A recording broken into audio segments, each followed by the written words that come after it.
వినాయక చవితికి ఇంకా 12 రోజులు ఉందండి. దగ్గర దగ్గర 13 రోజులు ఉంది. ఈ 13 రోజుల్లో చాలామంది వినాయక విగ్రహాన్ని పెడుతున్నాము, మండపాన్ని పెడుతూ ఉన్నాము, చందాలు ఇవ్వండి అని మన వద్దకు వస్తూ ఉంటారు. తప్పక మనం చందాలు ఇద్దాం. కానీ చందా ఇచ్చే ముందు 3 ప్రశ్నలు వేయడం మర్చిపోకండి.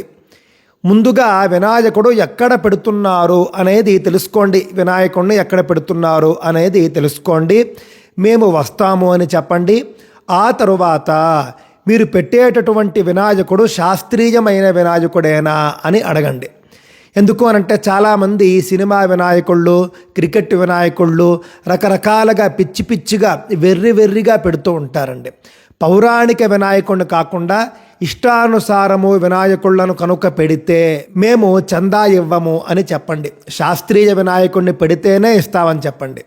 రెండవది, వినాయకుని మండపంలో, మీ వినాయకుని మండపంలో సినిమాలకు సంబంధించిన పాటలు వేయడము, సినిమాలకు సంబంధించినటువంటి డ్యాన్సులు వేయడం, పిల్లలతో కూడా అశ్లీల డ్యాన్సులు వేయించడం చేస్తారా అని అడగండి.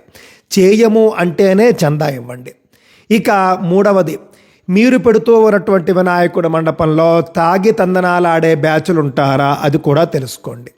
ఈ మూడింటికి కూడా లేదు అనేటటువంటి సమాధానం వస్తేనే చందా ఇవ్వండి, లేకపోతే చందా ఇవ్వకండి. ఈ వీడియో తప్పకుండా ప్రతి హిందువుకు షేర్ చేయండి. ఇలాగే బుద్ధి చెప్పాలి వెర్రి చేష్టలకు.